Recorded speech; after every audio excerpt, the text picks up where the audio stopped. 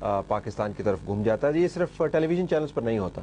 ہندوستان کے اندر جب یہ سمجھوتا ایکسپریس کا واقعہ ہوا اس کے بعد نیوز پیپرز کے اندر بھی بہت کچھ لکھا گیا. چند ایک کلپس ہم آپ کو دکھاتے ہیں کہ اس کے اندر لکھوایا کیا گیا تھا. بتایا گیا کہ جی جو ٹائمز آف انڈیا نے رپورٹ کیا کہ جو سوٹ کیس آیا تھا جس کے اندر یہ تمام ایکسپلوسیوز پیک کیے گئے تھے. اگر ہم نیچے سکرول کریں میرے خیال میں میرے سامنے جو latest development in the investigations is likely to confirm the suspicion that the blast were the handiwork of Lashkar-e-Taiba. Ahmedabad link to Samjhauta blast question mark. لیکن اس کا اگر آپ متن دیکھیں تو اس کے اندر بھی fingers were being squarely pointed towards Pakistan. لیکن اب پتہ یہ چلا ہے کہ ہندوستان کی آرمی کا ایک اہم افسر اس کے اندر باقاعدہ انوالو ہے. اب اس کے بعد ہوا کیا ہندوستان میں کہ تجزیہ نگاروں نے ایک نئی اصطلاح کوائن کر دی اور وہ اصطلاح ہے ہندو ٹیررزم کی, جس کے اوپر ہندو رائٹ ونگرز انتہائی پریشان ہیں بلکہ غصے میں آئے. انڈین آرمی کے لیے یہ بڑی مصیبت کی بات ہے کہ وہ ڈینائی بھی نہیں کر سکتے, انویسٹیگیشن کو کھول کے سامنے بھی نہیں لا سکتے. لیکن آپ اندازہ کر سکتے ہیں کہ اگر اس قسم کی انویسٹیگیشن مکمل طور پر اور شفافیت کے ساتھ کی جائے تو اس کے ڈانڈے کہاں کہاں پر ملیں گے. یہ ایک لیفٹنٹ کرنل کی بات نہیں ہے. بعض تجزیہ نگاروں کا خیال ہے کہ پورے گروپس موجود ہیں. اور جب ہندو ٹیررسٹ کا نام دیا گیا تو جو ہندو رائٹ ونگ جماعتیں ہیں انہوں نے کرنل پروہت کو اپنا ہیرو ماننا شروع کر دیا. انہوں نے کہا کہ ہمیں معلوم نہیں ہے کہ کرنل پروہت اس میں انوالو ہے یا نہیں ہے, لیکن ساتھ ہی انہوں نے کہا کہ اگر انوالو ہے تو بہت اچھا ہے, ہمیں فخر ہے کہ اس نے سمجھوتا ایکسپریس کے اوپر حملہ کیا. مجھے یہ بھی یاد پڑتا ہے کہ جب سمجھوتا ایکسپریس کے اوپر حملہ ہوا تو پاکستان کی چند ایک نیوز پیپر تھے, ان کے اندر بھی تجزیے ایسے چھپے جس سے پتہ چل رہا تھا کہ شاید ہم نے خود کو ہی انکریمینیٹ کر دیا. وہ تو اگر لیفٹنٹ کرنل سریکانت پروہت کا معاملہ سامنے نہ آتا شاید ہم ابھی بھی یہ کہہ رہے ہوتے دیکھیں سمجھوتا بلاسٹ کے اندر بھی وہی گروپس انوالو ہیں جنہوں نے بامبے بلاسٹ کیے. ہندوستان کی آرمی کے لیے اس امبیرسنگ سچویشن سے نکلنا بہت مشکل ہے, لیکن بحیثیت میڈیا پرسن اب میں آپ کو بتا سکتا ہوں کہ بمبئی کے واقعات کے بعد جو اصطلاح استعمال کی جا رہی تھی ہندو ٹیررزم کی, اب وہ اصطلاح استعمال نہیں ہوگی. اب اصطلاح استعمال ہو رہی ہے, ہم جو کل رات سے سن رہے ہیں وہ ہے اسلامک ٹیررزم کی. میرے خیال میں اس میں جو سب سے بڑا فائدہ ہے وہ رائٹ ونگ ہندو گروپس کو بھی ہوگا, کیونکہ ان کے لیے بہت ہی زیادہ ایک بریدنگ سپیس اب مل گیا ہے. وہ اپنے کیس کو تگڑا بھی کر سکتے ہیں کہ جناب ہم تو آپ کو پہلے ہی کہتے تھے یہ مسلمان یہاں پر رہنے کے قابل نہیں ہیں, یہ دہشت گرد لوگ ہیں, اور اس سے ایک طرح سے پروہت کے کیس کو وہ اسٹرینتھ بھی دیں گے پبلکلی کہ اگر پروہت نے یہ کام کیا تو ٹھیک کیا, دیکھیں مسلمان ہمارے ساتھ کیا کریں. تو ہندوستان کے اندر اب جو ڈیبیٹ ہے مجھے لگتا ہے وہ بالکل شفٹ ہو جائے گی. ہم ایک یہاں پر چھوٹے سے بریک لیتے ہیں, ایک اور اہم معاملے کی طرف آپ کی توجہ مبذول کرائیں گے اس پس منظر میں جو اس وقت ہندوستان کے اندر بنا ہوا ہے. بامبے بلاسٹ جس کے اندر 110 افراد ہلاک ہو چکے ہیں, 314 کے قریب لوگ زخمی ہیں. ابھی بھی دہشت گردوں نے لوگوں کو یرغمال بنایا ہوا ہے.